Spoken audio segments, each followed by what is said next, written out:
We have a wonderful evening ahead of us, and beginning with a new tradition, now in its 7th year, less new, of having a student as our keynote speaker.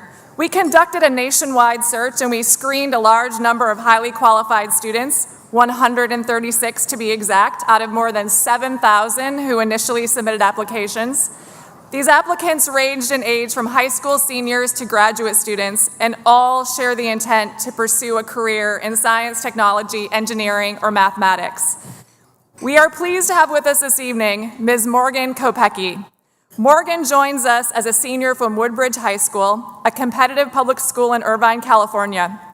During all 4 years of high school, Morgan has been a dedicated team leader of Irvine CubeSat, a team of students from 5 district high schools that have successfully assembled, launched, tracked, and communicated with too many satellites in orbit. Morgan also enjoys research in the field of genetic engineering, so her interests are quite diverse. And she's worked with a team of scientists at the University of California, Irvine for the past 18 months. More than anything else, she believes that communication is the future of STEM. Morgan has a passion for communicating complex scientific concepts, as well as her own research, to non-STEM professionals, and wants to use this passion to turn fear into curiosity to create change. Morgan plans to study mechanical or electrical engineering for application in a space-related field at Stanford University this fall.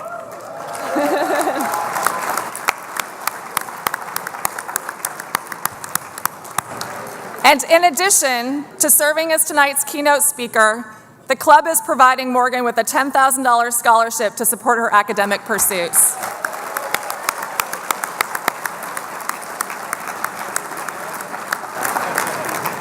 With no further ado, please welcome tonight's keynote speaker, Ms. Morgan Kopecky.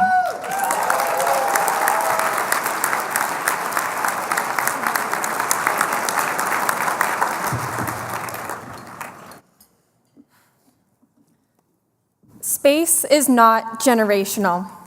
It is one of the few things that everyone can be excited about. My grandparents and the nation together watched the first moon landing on July 20th, 1969. My parents stood in solidarity with the country on January 28th, 1986, when the Space Shuttle Challenger broke apart mid-flight. And I eagerly watched with millions of people around the world as the Endeavour came home to Los Angeles in October 2012. Space unites us all. Space is fascinating, thrilling, and awe-inspiring. Space belongs to everyone. It is interwoven into our everyday lives. Anyone can look up into the night sky and admire the beauty of our solar system. When we explore space, we explore who we are as humans. To be honest, STEM was not my first love. I wasn't a natural, and certainly not a prodigy. My favorite subject in elementary school was English.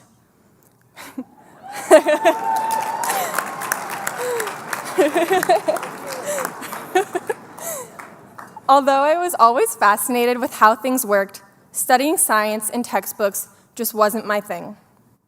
However, my interest in STEM grew whenever we could do outside-of-the-box things. I loved making my potato clocks and baking soda volcanoes, but my favorite was astronomy night at my elementary school. Our local astronomy club brought in their big telescopes, and suddenly, the moon and planets were no longer just pictures in a textbook or on a poster. Seeing the real rings of Saturn created a connection to the vastness of space that no book could. In 4th grade, I entered Astounding Inventions, a science competition where students can create inventions for the problems that they see in the world. And for the first time, I was able to engineer something. I made a bracelet that could record voices for little kids to wear to school. If they got sad or lonely, they could press a button to hear mom or dad's voice.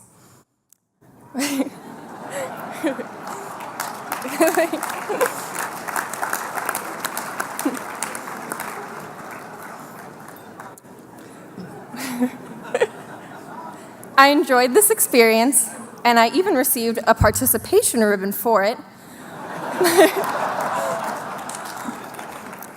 But I still did not connect innovation and discovery to STEM. My true passion for engineering was sparked my freshman year of high school when a chemistry teacher, Miss Blackie, walked into my biology class. She was talking about this new program that our school was going to participate in called CubeSat. It is a program where about 24 students from each of the 6 high schools in my school district work together to build and launch mini satellites called CubeSats. She talked about how we would be working with professional scientists and engineers from around the world and how we would be launching our satellite into space. This is when I had my first aha moment. I thought, aha, now this would look awesome on my college applications.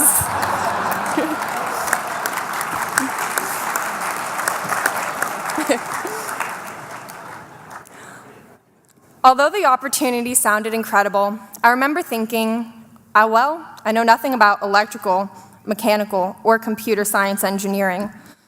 Could there even be any other girls on the team, and how could I be a member?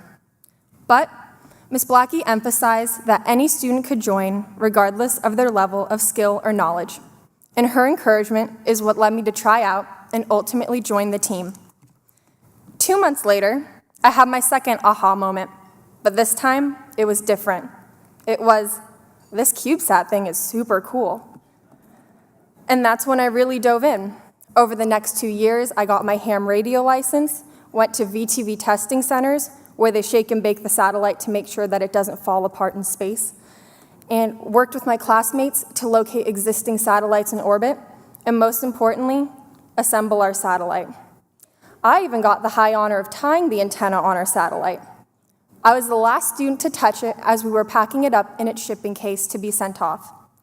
This high honor also came with knowledge of knowing who everyone would be pointing a finger at if the antenna did not deploy. We could not communicate with our CubeSat. Me.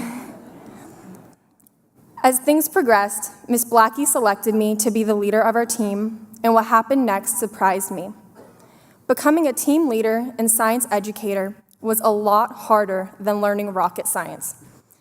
On a local level, I coordinated team meetings, designed team-building activities, and created satellite capture simulations.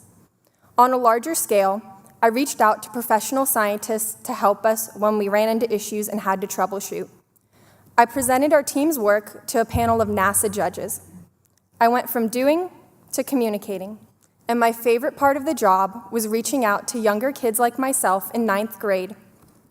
Instead of jumping into orbital debris analysis reports and software-defined radio concepts, I took a step back and simply said, "We're so excited to learn with you this year and so glad that you joined our team. My goal is to be someone's Miss Blackie." Thanks to the generosity...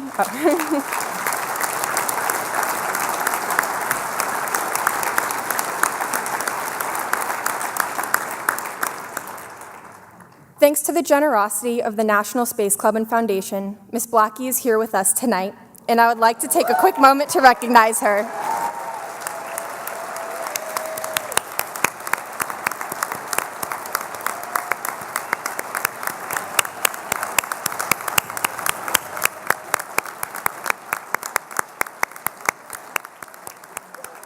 Woo, go Ms. Blackie!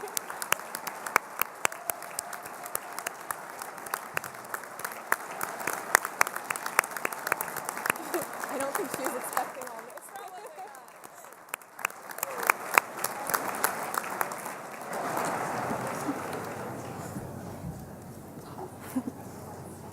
I'm very pleased to report that we launched our first CubeSat on November 10th, 2018, and our second less than a month later. And even better news, the antenna deployed on both of them, and we have been able to track and communicate with each of them. Phew.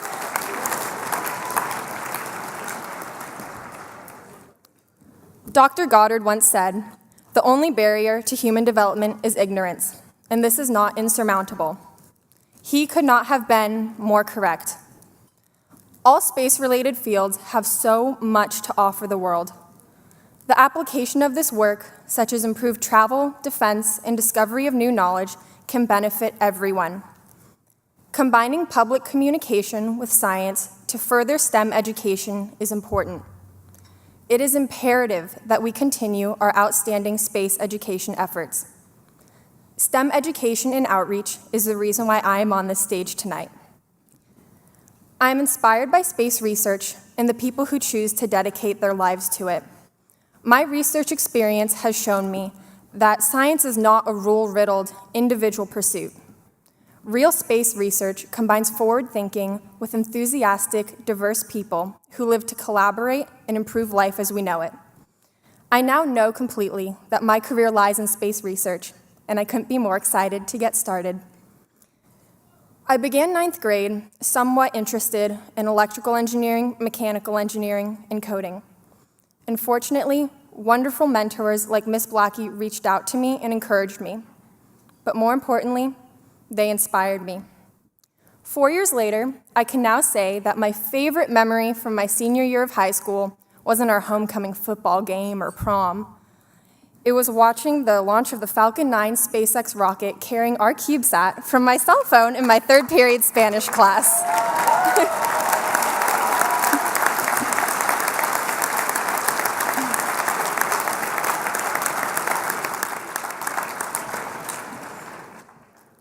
And now, the same once intimidated freshman will be studying engineering at Stanford University this fall, excited to pursue her dreams.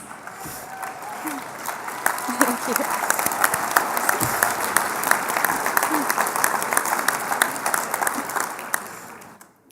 It has been an honor and my privilege to speak with you tonight. I want to take a moment to thank you. You are incredible scientists and engineers, brilliant educators, and inspirational mentors. No matter where I end up, what company, what project, what place, holds little importance to me.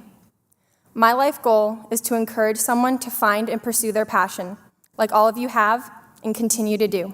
Thank you.